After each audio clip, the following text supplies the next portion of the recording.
Portnikov, a journalist, a political commentator, is in direct contact with us. Vitaly, hello. Hello. Well, a message has just appeared.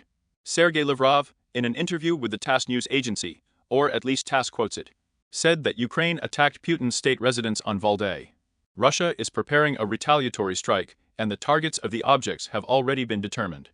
Lavrov also said that Russia is not going to get out of the negotiation process, but will reconsider its position. He named the figure 91 drones, which, according to him, were shot down by Russian air defense. President Zelensky, the president of Ukraine, this information. He denied the information. Why did this information appear now? Why was it voiced by Lavrov? And what does it mean? What do you think? Well, these are their absolutely usual actions related to escalation. And they demonstrate that they are ready for escalation. That's the moment when there was an opportunity for agreements, albeit purely virtual. And when they are essentially obliged to talk about peace because the United States and Ukraine discussing territorial. It is unclear how, of course, they are discussing, and it is unclear how this should end, but nevertheless, the discussion is going on. They resort to their favorite method of escalation and blackmail. But this is easily verified, including by Donald Trump, for whose sake, I understand that. There is also a certain kind of illusory game being played. In other words, his intelligence can either confirm or deny this information. And if we assume that the probability that Putin's entourage is lying is very high, that is, Donald Trump will find out about it. That is, you can only let dust into the eyes of, I don't know, your own population, if you want. So maybe your own population is important now. Maybe it is their own population that needs to be explained why things are not going well with the end of the war. Why do we continue to act? Why do we keep killing Ukrainians? Why do we keep bombing their cities? For this very reason. And then, why do we need all this ceremonial around Donald Trump, who yesterday at a press conference just said a lot of forced words to Vladimir Putin? Some words were even, in general, unexpected for Trump supporters, in the sense that Russia is interested in success in Ukraine. Russia is ready to help rebuild Ukraine and so on. But it sounded completely wild, considering that Russia is destroying the infrastructure of Ukraine and taking human lives. But he said it all. That is, he poured honey, that's just not shy anymore. It would seem that this is a very convenient position for Putin now. Yes, but I say it again. It is quite possible that the parties have approached some kind of concretization of decisions unnoticed by us. And this specification of decisions may not be of interest to the president of the Russian Federation. He needs to find some way out of the situation, so he's looking for it. Will there be a blow, do you think?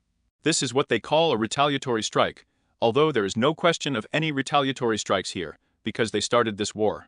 But here they say that they have identified the goals. That's what might be happening now. What do you think? They can hit the objects of power in Kiev, they can hit anything, as they say. Here we cannot foresee, so to speak, the level of their cruelty. And the negotiation process, that is, how can it be said at all? And the negotiation process will continue if the Americans want to continue it after these strikes.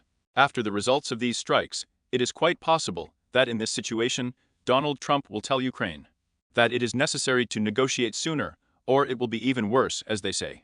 What could we have agreed on at yesterday's meeting? In general, what is left, in your opinion, behind the scenes? But we have seen some external manifestations, which, of course, you pay more attention to, because they are bright. What I have already quoted from Donald Trump.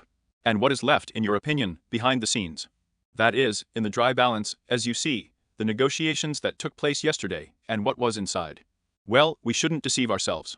We are well aware that these negotiations took place without any specification of the process. That Trump needed to demonstrate that the process was going well. Zelensky is ready, of course, to agree with this, just as Putin is ready to agree with this. But specifically, when we say 90%, 95%, and most importantly, it's those 5% who can't. To be agreed, because Russia requires Ukraine to actually surrender the territory. That's the main question.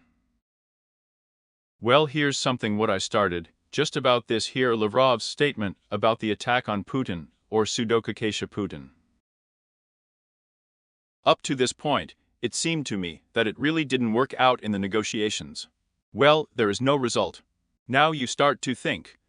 Maybe, indeed, we don't see something. they have come to some kind of solution, or the possibility of a solution, which forced Putin to start this rather strong escalation. Even in words, it looks very significant. Well, perhaps he expects Trump to call him, make even greater concessions, ask him not to strike any decisive blows. Therefore, it can be anything. Trump may succumb to this manipulation, do you think? Trump can succumb to anything. We know this perfectly well. For Ukraine, for this visit, Zelensky to Florida. Well, that is, I read just that there were advisors. Zelensky, who was dissuaded from this visit, that it would be a trip to idle, is not necessary. But to what extent, again, what were the expectations there, and is it possible now to look from the point of view that some benefit is already visible from this visit, and that's exactly what it is for. The benefit is that we're not fighting with Donald. It seems to me that this is the main benefit. Well, it was possible not to go and quarrel. Or if you go and don't quarrel, it's better. It was impossible not to go and not to quarrel if you are invited to talk about the peace talks. If you are invited to Mar-a-Lago, you can't not go. And the relationship with Europe, USA, Europe, the US, European Union, Ukraine, this triangle as it is made now. Well, I would not say that this is a triangle, but again, the fact that the United States did not quarrel with Ukraine or with Europe. This is already the result of Zelensky's trip and the conversations that Zelensky first held with European leaders before the meeting with Trump, then held with European leaders after the meeting with Trump, already in the presence of Trump himself. And Trump spoke quite favorably of the Europeans, but nevertheless, he is talking about something serious here in terms of moving forward. It is not necessary, as we have repeatedly said, that we are rather dealing with the simulation of a peace process, with the real peace process. But the fact that these negotiations, or there, again, the imitation of negotiations continues. It seems that this is beneficial primarily to Putin, because there is time before any decision is made. The United States is postponed, and Putin can continue to fight. In other words, tomahawks are not given, sanctions have been imposed, but in general, they are quite careful. We see that there are consequences, but they are not as destructive as they could be. And now Trump says that the ultimatum to Russia is not being discussed. And by the way, he also said that yes, we got off with Vladimir Putin, that there is no need for a truce either. We need to end this war at all someday. But this is what the Kremlin is talking about. Consequently, the Kremlin benefits from the whole process. Yes, of course, I generally believe that after college, the President of the United States almost went over to the side of the Russian Federation in terms of perception of positions. Because before college, Trump constantly insisted on a ceasefire. What happened in Alaska, or after it, what made him change his position, is a good question. On the other hand, yes, Putin has not achieved everything, because there really are sanctions against Rosneft and Lukoil. They may not be so destructive, but they greatly reduce the Russian reserve. There is an allocation of money to Ukraine, these 90 billion euros, which Russia could not count on. And it is clear that for a long time now it will have to economically confront Ukraine, which is able to cope with budgetary difficulties. So say Putin. He succeeds in everything that he has planned. I would not, but you are absolutely right, Vadim, that this is a prolongation of the war. Deliberately prolonging the war. Although Trump obviously would like this to happen as soon as possible. And where does this word almost end? That's when almost cease to be relevant. When he stops putting pressure on Putin. When he renounces any sanctions pressure on Russia. That's when. But today he presses still gently in the dry balance, if we look. At what level? There is always a question that is worth asking yourself. Does he have such an arsenal of real economic ones that would allow him to quickly end the war? Sanctions against Rosneft and Lukoil are serious sanctions, but they really do not end the war in one day. But does he have some kind of potential? That's a good question. The economic question probably remains, but again, yes, it is a question of weapons. That is, here is the story with tomahawks, which was used as a kind of rhetorical device, and Putin really then, apparently, if not scared, but it caused him discomfort. He started calling Trump, they agreed, tomahawks left the agenda. In other words, this is what apparently works. After all, Trump may at some point give a tomahawk, and it is unlikely that Russia will be able to oppose something to the United States. But he doesn't. I agree, yes, so they don't need to bring it to the boiling point. Trump, in the sense, does not need to be brought to a boiling point. Yes, that's why Putin doesn't need to bring Trump to a boiling point. Here he tries not to bring. But he's also trying so very mocking. We have repeatedly said that as soon as there is either a conversation planned or a conversation between Donald Trump and Vladimir Putin, attacks on Ukraine and civilian infrastructure are intensifying. It can be said there once, okay, coincidentally, they have their own rhythm, they beat like this. But we see that this is a kind of pattern. And so this morning, after Donald Trump said yesterday, I believe Vladimir Putin, he wants to stop the war. What does it do? He gives the order to the deeper groups, I don't remember the name there yet, to attack Zaporozhye.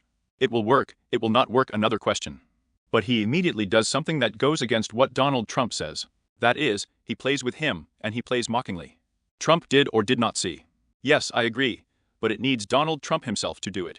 I noticed it, because it is absolutely obvious that Trump perceives Putin as a person who seeks to get out of a difficult situation. And Putin perceives Trump as an inadequate weakling. And any conversation he has with Trump naturally perceives as a blow to the feelings of the Americans. That if Trump calls him, it means he needs something from Putin. So, then you can act. Well, Trump himself called Putin yesterday, you know. Here. And he called him, why, by the way? There it was emphasized that, well, before the meeting with Zelensky, to coordinate positions, to know how Putin looks at the situation. Well, that is, Trump equalizes it, it turns out, in this war. In other words, he legitimizes it. Well, of course, he's an intermediary.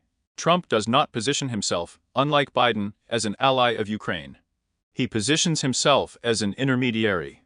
For Biden, it was a war of the democratic world with authoritarianism. Trump does not think in such categories at all. But Trump has problems. The first year of his reign is approaching. Accordingly, there are still midterm elections coming soon. Trump needs to present something. Everything looks, to put it mildly, not very good, because he is flirting with Putin. Maybe he doesn't see it, but his advisors probably see how Putin behaves towards Trump. And it doesn't show. The American leader, as the kind of king of the mountain that he wants to be. I mean, this can't cut it off. Well, look, you're talking about advisors. Steve Witkow, it seems to me, sees the same thing that Trump sees, if not worse. It seems to me that Trump understands the situation better than Witkow. But there's Rubio there. Yes, but the question is how a man like Trump is capable of to listen to Ruby. You can see and Vitchev and J.D. Vance. They are absolutely inadequate in their assessment of the situation. They, in principle, do not understand where they are. And by the way, in the case of J.D. Vance, we can talk about a person who is applying for the post of President of the United States, and who is even more disconnected from reality than Trump. Well, people like Rubio may not be particularly listened to, and they may not particularly stick out, so as not to lose the favor of the American president. We have seen what political somersaults Rubio had to do in order to remain in the leadership of the Republican Party and get a place in the administration. He has actually changed his political views from conservative to far-right, which have nothing to do with the traditional Republican platform. And Rubio has always been a prominent representative of this traditional platform. He was an associate of John McCain. Therefore, the question is very good, Vadim. Do you understand how it all really looks like? And what in that case? How can Trump really perceive the situation? And then, when you talk about the election 2026, there is also a good question. How Ukraine is a priority. Ukraine is a priority for Donald Trump and for his voters. Yes, of course, most Republicans, like most Democrats, are allies of Ukraine. They are opponents of Russia. But for me it is always very important, not what positions these voters hold, but to what extent this issue is decisive in voting. This position, you know, because there are first-rate issues. For America, these are always welfare and economic issues, but there are second-rate issues, foreign policy issues.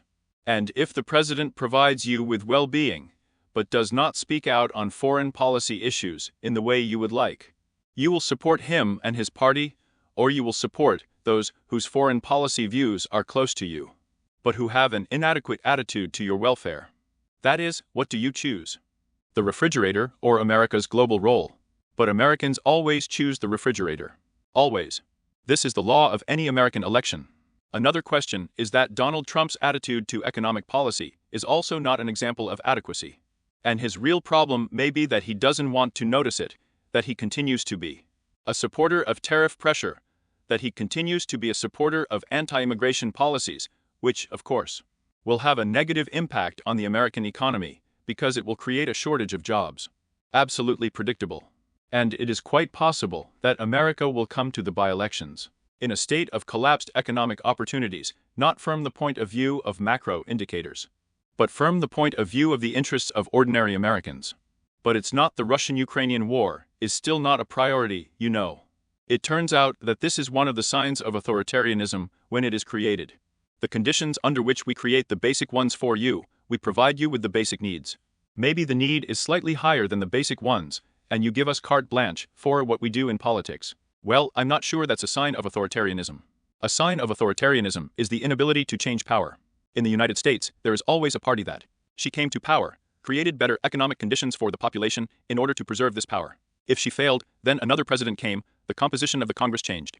This is not a sign of authoritarianism. People vote for politics, that politicians have allowed them to live better. Yes, people may have political principles at the same time, but I say again, foreign policy, but they cannot be first-rate. In this sense, America is different from Europe. This is not a sign of authoritarianism, it is a sign of the new world. If you choose America, after all, it's not an indigenous country. Well, agree. Well, of course. You choose a better life. You had a worse life on the mainland, in Europe, in Asia, and now in Latin America, although this too cannot be called a place for the indigenous population. And you choose the United States to live a better life. Yes, we can say that values also help to live better, but in principle, if you are an ordinary person, you came there to live better. You didn't work out in Europe historically, your parents didn't work out in Europe, your grandparents didn't work out in Europe. Yes, you want America to be democratic in itself, but in relation to its global role, you can react differently. Maybe you agree with this world role, but how important is it in your everyday life? Do you understand? I even meant turning off certain institutions instead of the fact that we provide basic needs and gradually turn off some institutions. Institutions. And that's another question. Here, people can already relate to these institutions, namely American ones, as well as to the provision of services. They can relate this to their life in America. They can perceive these institutions as a guarantee of normal life in America.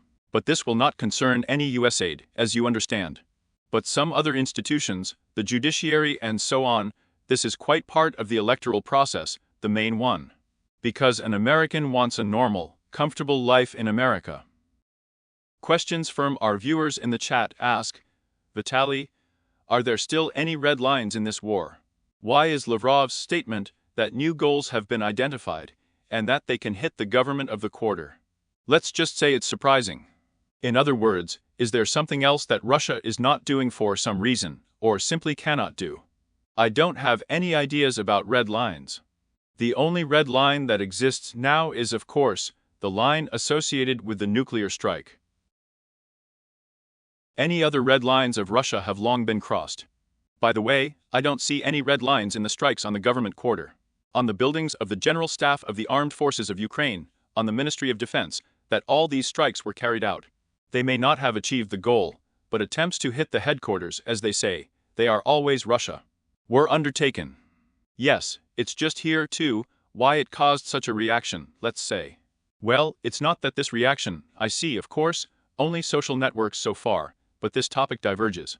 That now Russia can strike at the government quarter of Ukraine, as if it never happened, or as if it, in general, was not considered. It's just that Russia can't always do what.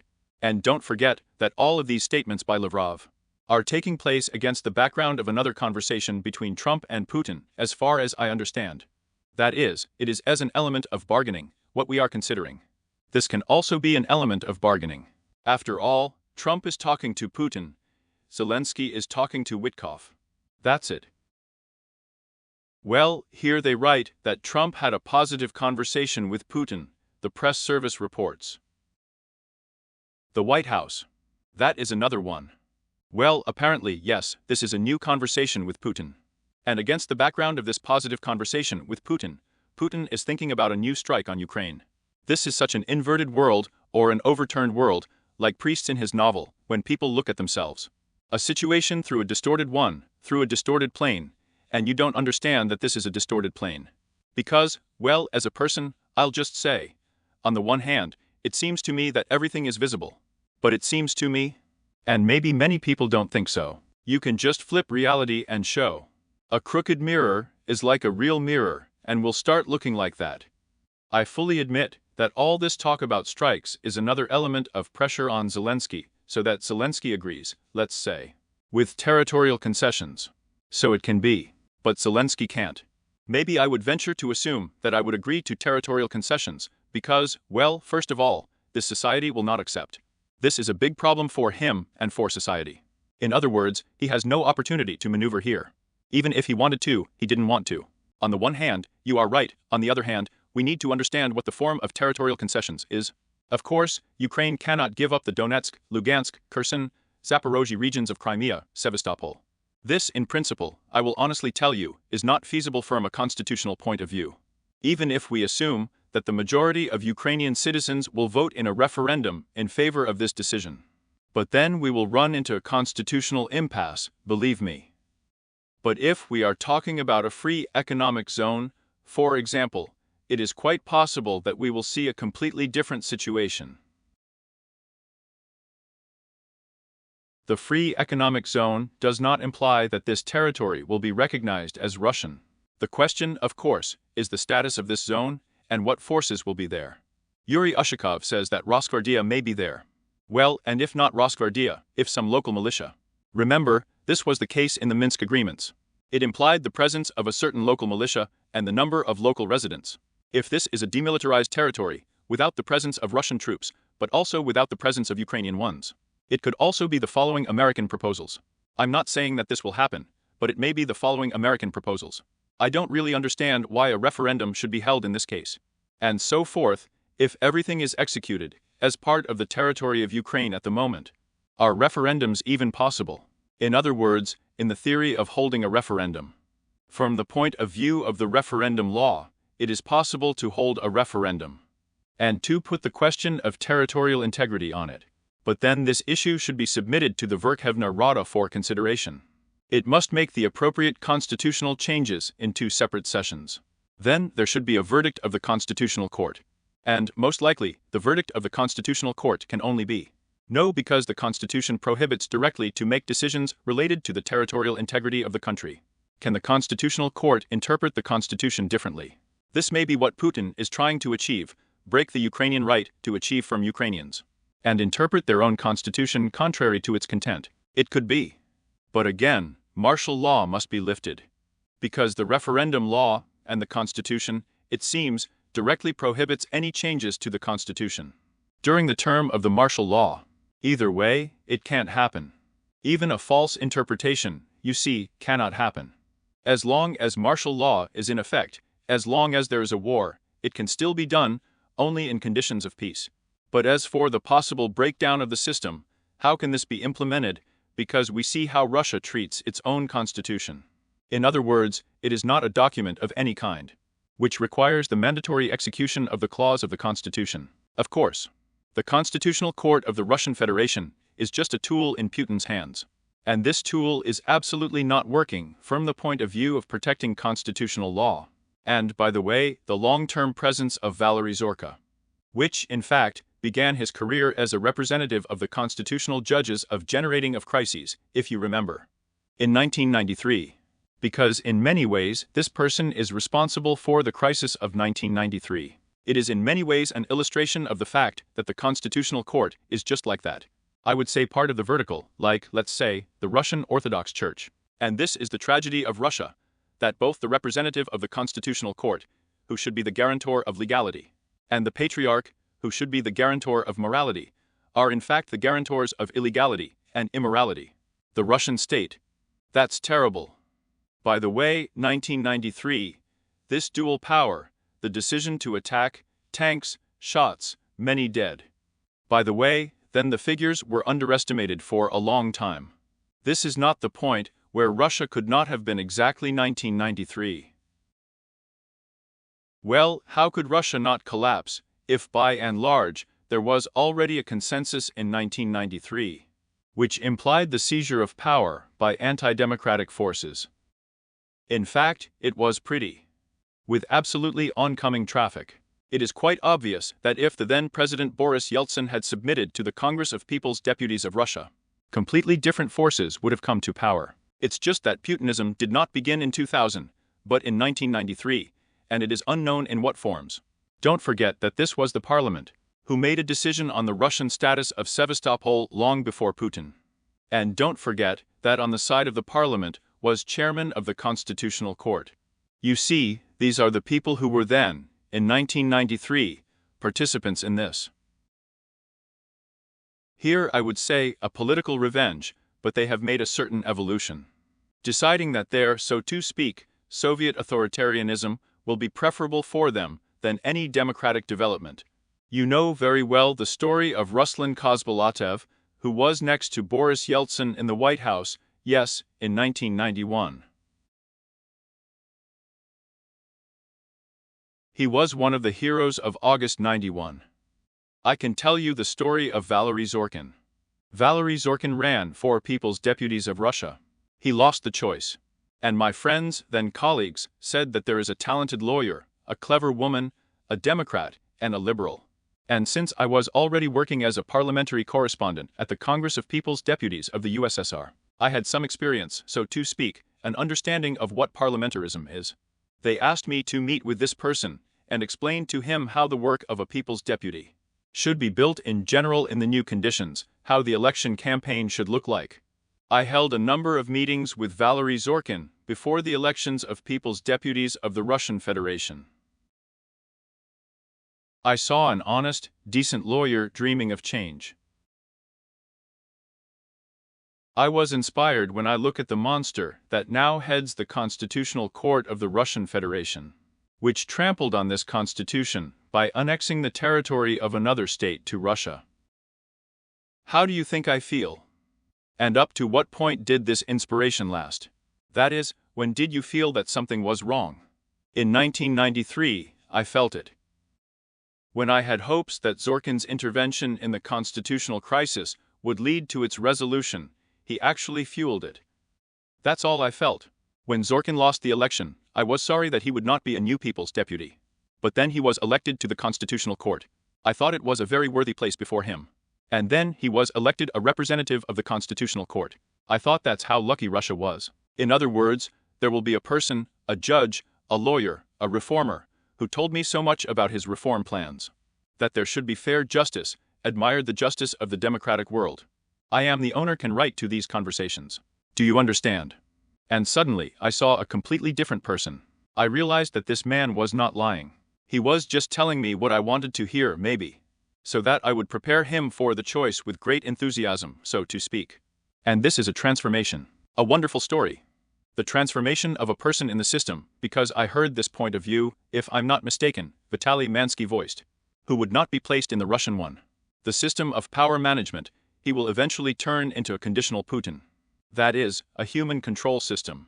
A close friend of mine who has been in the highest echelons of the Russian government for quite a long time, back in the 90s, I would say, at the zenith of his career. He told me that decent people have no place in the Russian government. We didn't communicate for a very long time after that, and then we accidentally ran into each other at one of the airports. We were no longer intimately acquainted. And we were standing next to each other, and he asked me if I remembered his words.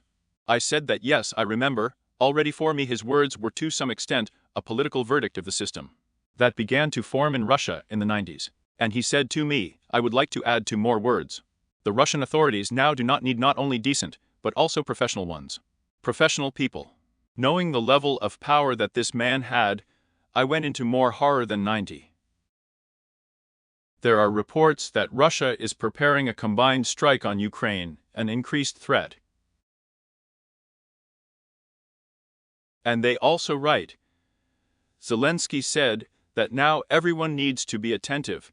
Absolutely everyone can be hit in the capital. Russian publicists are dispersing the topic of a strike on government facilities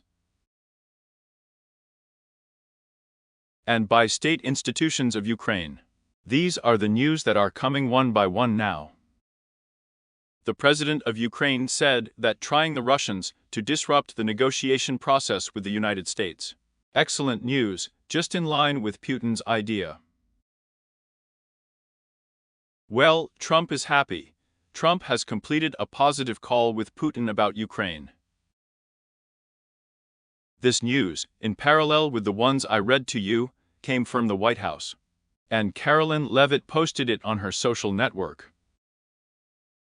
I mean, well, I'm reading this. In other words, one contradicts the other. That is, if any of our viewers who are watching the broadcast now, they will say, well, it can't be like that. Positively. So it can't be, you're crazy, what are you discussing? We are discussing it, we understand it, everyone sees it, the whole world sees it, who, let's say, monitors the situation. But here's another question. Yesterday, Ursula von der Leyen said we are closer to progress. All retain some sort of diplomatic etiquette, say some inoffensive Trump things. And all of this is happening, all in the framework. I don't know. I don't have an answer to these questions. It's just a remark, it's not even a question. Yes, I understand. In other words, we are simply stating a certain absurdity that is happening now, including in world politics. Probably, this is the scrapping of diplomacy, politics, and some kind of political dialogue in general. There was no such thing. Of course, because first Putin broke the world according to the rules, and then Trump joined him. You will not deny that since the appearance of Trump in the White House, we have been living in a world of absolute chaos. And a world without rules, where everything depends on the state of mood and understanding of the situation of one single person. Far from reality. And what Lavrov said, we are with China, if China goes to Taiwan, then Russia will support China. Well, it will support, it does not mean that it will fight together, it means it will support. Also, I would not exaggerate this. It's like Vitaly, right? Well, yes, probably. I don't think China will. In Russian services in this case, but nevertheless, yes, they clearly say whose allies they are, this is also a little news. I think it should be for Trump. And the fact that they release Lavrov, after all Lavrov technically you only with the position, is the head of the foreign ministry. And that ought to enhance a certain effect. I don't know if the deputy minister or Ryabkov often says one thing there. Yes, or Medvedev. In this case, they want to move on to institutionalized threats. Here? This is exactly this moment. In other words, it's not Lavrov who says this, it's the institution that says it. Yes, that's right. The Russian government. In Europe, it will be ready, no. Right now? Well, I don't think that Europe needs to prepare now, but in general, in Europe's place. I would be preparing for another portion of inadequacy, it is only unknown when it will be. At the end of our inclusion today, let me ask about 2026. You know how it is to want something bright, kind, eternal and positive. But we see that Putin and Trump had a positive call. But if you look at 2026, I understand that forecasts are such a thankless thing, at least. But if you simulate the future, you are in 2026. If we simulate the future, then we are in an airplane that has fallen into a zone of turbulence. And this turbulence will continue in 2026. The main thing is to save the plane. Turbulence is not considered the most dangerous condition. It's pretty scary. Yes, if you can sit down after it, Vadim. I once sat down with an airplane whose landing gear broke. Many of us have different landing experiences, but nevertheless it is important to land the liner, as you understand. Yes, I remember that the pilot was baptized then. But we landed successfully. I even wrote a report about it, I remember, a big one. Well, God grant that it will be so. Thank you for coming to our broadcast. I think we will meet at the beginning of 2026. Therefore, in spite of everything, on behalf of our entire team, we congratulate you on the upcoming new year. Let this year be, well at least, not worse than the previous one. And, of course, we all want peace on fair terms for Ukraine. And thank you for being with us this year. Until the next meeting. Thank you. Have a good year, Vadim.